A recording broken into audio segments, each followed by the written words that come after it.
you have the fallout from 808s, you have the fallout from this Taylor Swift interruption. Ye flees the country and spends time in Japan, in Italy, in Paris. He deep dives into fashion a lot more and is kind of like in the aesthetic of Japanese fashion, like Tokyo futurism, in like Italy, and the high quality aspects of being in the fashion world in Italy.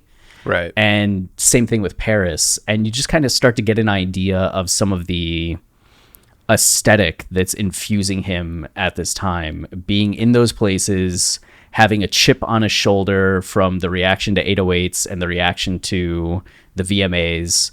And then he goes to Hawaii and just holes up in Hawaii for months and flies people in, flies people out, and just assembles this like super team and makes some of the greatest music to ever be made.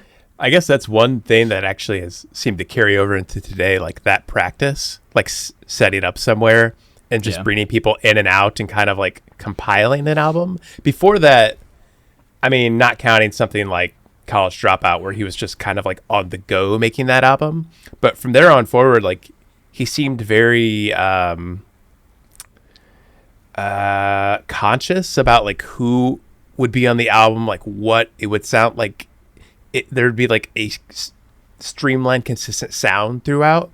But My Beautiful Dark Twisted Fantasy, again, like it's throwing everything at the wall, like bringing every talented superstar in the world in, like let's see what we can put together and just like assemble this collage of greatness. It's such a strange, it was such a demarcation point for Kanye, and that has kind of carried over into today, especially Donda. I mean, those Donda sessions are legendary, and all the different people that came in, and the fact that Jay-Z's on the album. I mean, it's crazy that, you know, that all started here. Yeah, because 808s was something that they made. They still made that in Hawaii and had some people like going in and out, but it was something where I think it was Mike Dean was telling the story that they were working on stuff for Jay-Z's album. Right. And Ye just in the middle of it was like, hey, we're going to start my album. And they just spent like a couple weeks really quickly putting everything together and recording stuff. So it was a much faster turnaround. And it seemed like, I mean, we saw in the Genius documentary how Ye put together College Dropout. As you're saying, he was like on the move, like bouncing between Los Angeles, New York, sitting in on other people's studio time and like using it for his own. It really does feel like the movie production aspect of My Beautiful Dark Twisted Fantasy really drove home the way in which he would just kind of like set up shop in the Mercer Hotel for Watch the Throne. Right. Yeezus was recorded in a couple places, but still it seemed like a very similar concept of we're going to bring all these people in, hear their ideas, like scoop some of them up, drop some of them off, and really fine tune. I mean, just look at the end of Life of Pablo, everything with the notebook and everybody that came through the studio signing that piece of paper. That was amazing. Yeah. So, and that's the other part of My Beautiful Dark Twisted Fantasy that where all this began is, you know, Kanye had lost his mother, and after getting 808s and Heartbreak out of his system, which was a very like painstaking, lonely album, he suddenly needed like a team behind him. He needed people in his life, and this album kind of represents that in a lot of ways. Like getting stuff like Monster, we hadn't really ever had something like that or so appalled before. Like sure, we had Gone and stuff, but the energy in these songs is a little different. Like it starts to feel a little bit more like they're all a unit. Like they're all part of like Kanye's brand and like this new thing that he's building. And I would say like the energy of those songs is more comparable to like Off the Grid, you know, like these people that like come into Kanye's life and represent something very specific in his life in that moment, as opposed to Gone, which is maybe a little bit more like people kind of just showcasing their talent, you know, kind of doing their own thing. That all started now with My Beautiful Dark Twisted Fantasy. Yeah, I think back to some of he had guest features on things like 2 Words, right? Get 'em High. Yeah. We Major. Spaceship. Yeah, but it wasn't quite. Yeah, there's something just like leveled up about how he's bringing them in on Monster and So Appalled. Like those were concepts, and this is the final form. Right. And especially since like we know like he worked with Nicki Minaj and Pusha T, like he's pushing them for something very specific.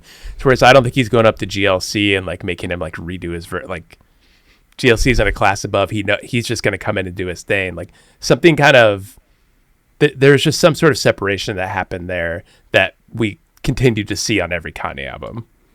Yeah. And I mean, we've talked about it with the purpose of Watch the Throne in a way too, that Ye had to reestablish himself in the eye of the public as well, and needed to prove not just to others, but to himself too, that he was still part of the industry, because there was a lot of talk about Ye being just completely blackballed from the industry, which is wild in hindsight because the pop culture and just American culture at this point is so like incredibly insane.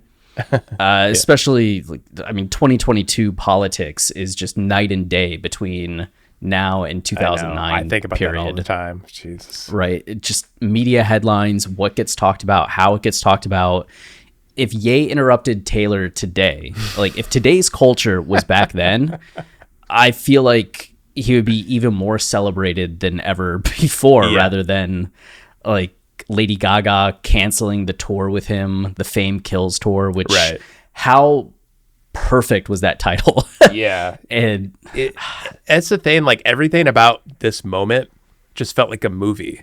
Like it felt like it and like in turn, Kanye made like his most movie-like album, you know? Like the narrative that we hear on My Beautiful Dark Twisted Fantasy, like it's a step above even Graduation, which is the first album he had that had like a really clear narrative, like from moment to moment kind of thing. But My Beautiful Dark Twisted Fantasy, like it's a strange, like both a collage and like a straight narrative. Like we see him go through the typical motions we see in like any hero's journey, but we also are watching somebody like go between, it's like an everything everywhere and all at once kind of thing, you know? like he's going between different universes and like confronting different kinds of people, and he has different personas and is going through this emotion and that emotion. Like it's so elevated in a way that like it just feels like his reaction to exactly what's happening to him. Like he's going through this larger than life transformation. The way the world is reacting to him like is so like next level, and like I can't even fathom what it's like to be in that position. And instead of recoiling, like he reacts even further in the other direction and creates something that encapsulates all that, captures that energy. And I think ultimately is a huge critique of fame and celebrity and ultimately American society, which is why he has the Gil Scott-Heron adapts in a way, because it's not a verbatim performance of Who Will Survive in America, but he makes some changes to it. But having the last track be Who Will Survive in America really puts a bow on the fact that Ye is reacting to something that's not just like, oh, I'm like an artist who's living my life. It's like, no, I went through some shit and I have some things to say about it. And I'm going to make this music that reminds everybody why I'm great. Yeah. But also I'm going to show you that other artists still stand by me. Yeah. That I can assemble these like 40 people to be in the chorus of All of the Lights. And I'm not just like down and out and rejected making some like songs with college kids. I can have Elton John and Drake and Fergie in a song. Don't tell me what I can't fucking do. Yeah, like that's the level I'm still at.